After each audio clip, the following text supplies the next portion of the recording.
Berarti pertanyaan terakhir, Jose. Praktikal aja lah. Jadi kayak apakah orang Kristen itu boleh punya life insurance atau enggak? Kenapa nggak boleh ya? Argumen nggak bolehnya itu karena kalau misalnya kita beli life insurance berarti kita menggantungkan diri sama orang lain. Jadi kayak kita nggak berserah sepenuhnya sama Tuhan. Kayak misalnya kalau kita kenapa-napa berarti kan kalau misalnya kita istilahnya berserah penuh sama Tuhan berarti tuh lu percaya kalau Tuhan akan take care of your family, take care of your parents gitu-gitu.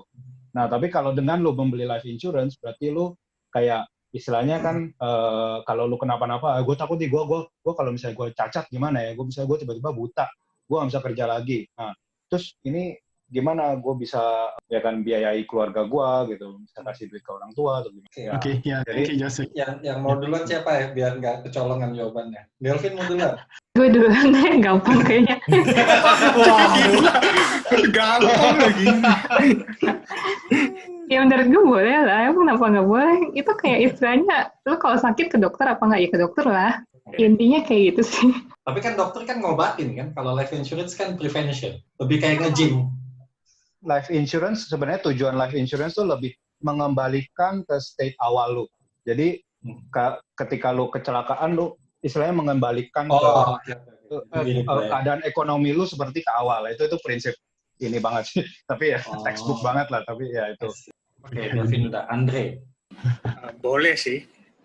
Maksudnya kayak kita memiliki suatu proteksi lah. Maksudnya walaupun kita percaya pada Tuhan juga, tapi kita juga harus berhikmat juga, kayak nggak percaya dengan buta gitu loh, kayak membabi buta gitu. Jadi maksudnya kita punya hikmat, kayak realitanya kan kalau kita life insurance tujuannya kan untuk untuk memproteksi ekonomi kita.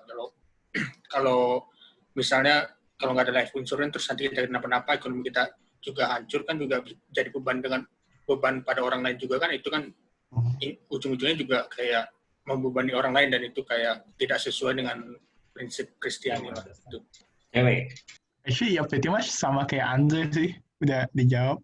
Yang jelas gue, to be honest, gue kagak nyadar bahwa ada isu kenapa mesti menolak sih, ya, in the first place. Cuman mungkin yang lebih ekstrim dari ini yang dulu kita pernah bahas kan, yang soal itu kenapa eutanasi ya. Itu pun kalau menurut gue, to be honest, gue setuju dengan eutanasi ya sih, actually ya. Tapi soal insurance ini kan iya ya benar sih, kayak yang tadi Anda bilang kayak supaya nggak ngebebanin misalnya kayak keluarga orang lain gitu kan. Jadi ya I would fully agree sih. Itu jadi keinget kayak pas COVID ini, orang yang percaya Tuhan banget apakah maksudnya jadi kayak bisa kemana aja terus tanpa masker terus bisa tetap sehat, itu kan kayak sebetulnya kan enggak juga kan. Jadi kayak tetap mesti ada prevention on our part juga kan. Dodol. Kayak gue personally nggak reject lah, maksudnya oke gitu kalau misalnya have life insurance.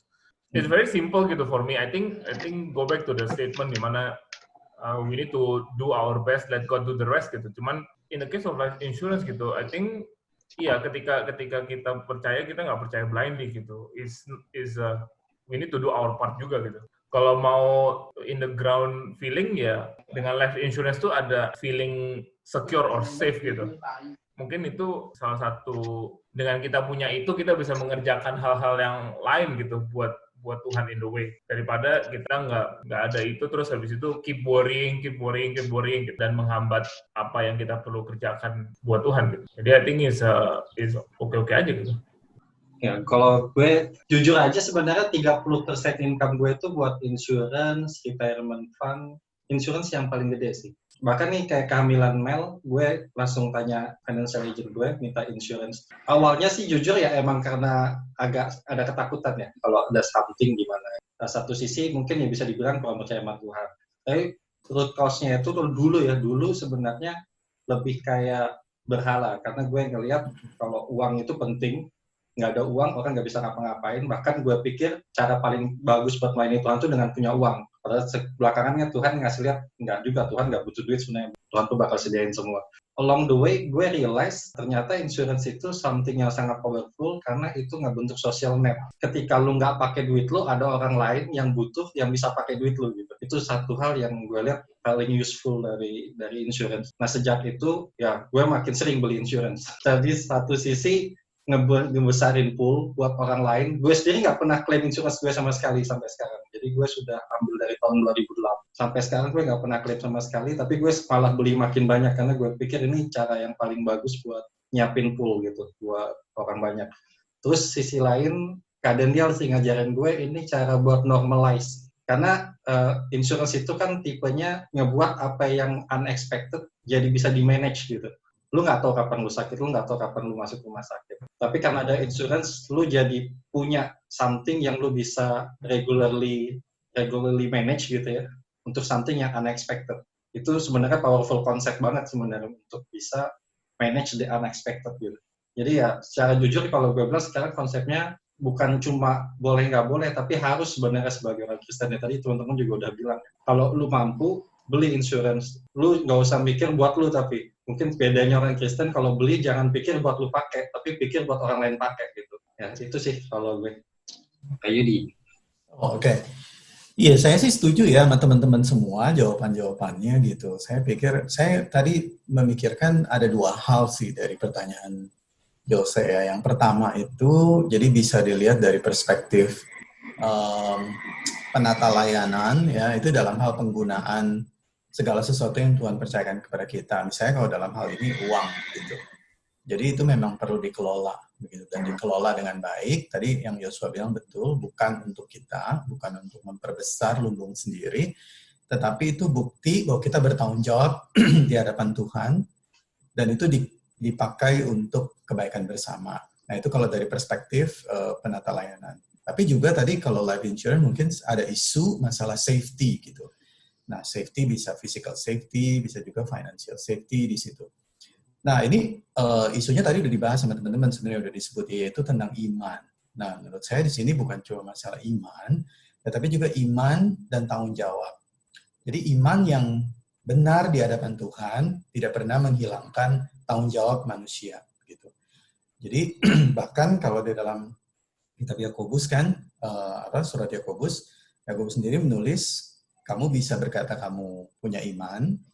Oke, kalau begitu tunjukkan begitu imannya. Nah, itu life insurance sebenarnya itu ya tadi yang Yosua bilang betul ya. Jadi kalau bisa punya, saya sih sangat mengencourage gitu.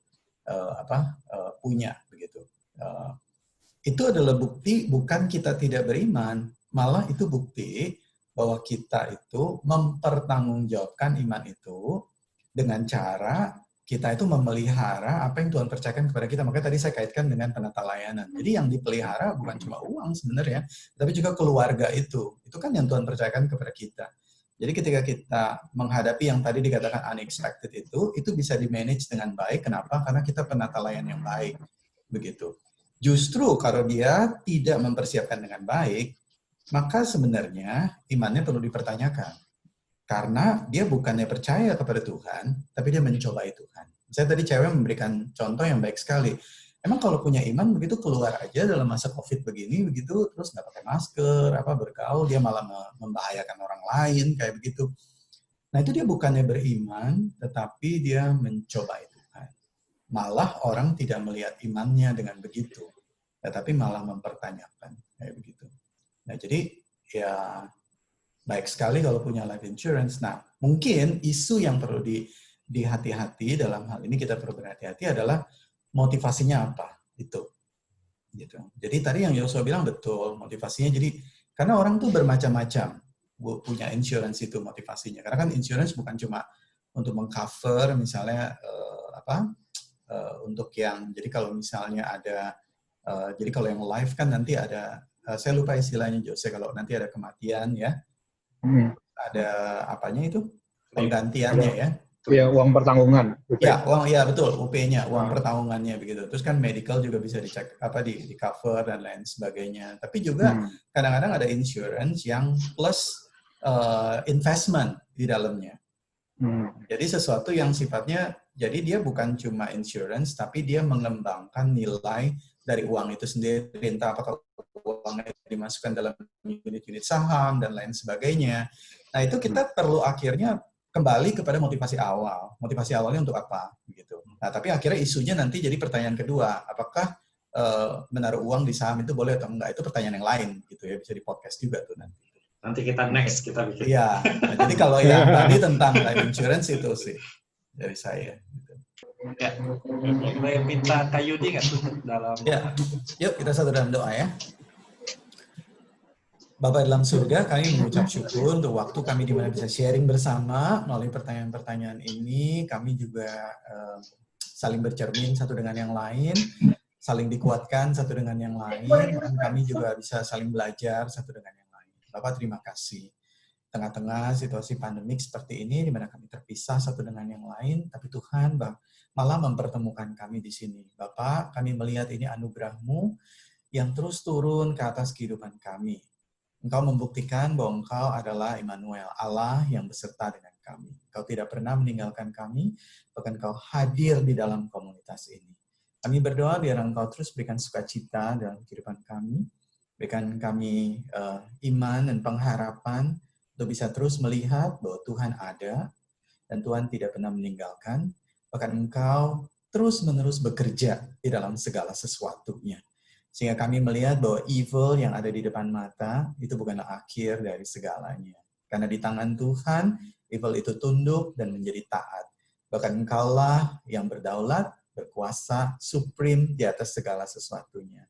Dan berikan kepada kami juga kasih, tambah-tambahkan kasih itu. Sehingga hidup kami efektif bagi orang lain. Banyak yang membutuhkan, mungkin SMS dari kami, mungkin juga telepon dari kami, bahkan mungkin podcast seperti ini. Bapak terima kasih untuk semuanya itu. Berkati karya tangan ini ya Bapak, sehingga ini sungguh menjadi berkat bagi teman-teman yang lain dan menjadi kemuliaan bagi nama-Mu. Dalam nama Tuhan Yesus kami bersyukur. Amin. Amin. Amin. Thank you semua. Thank you.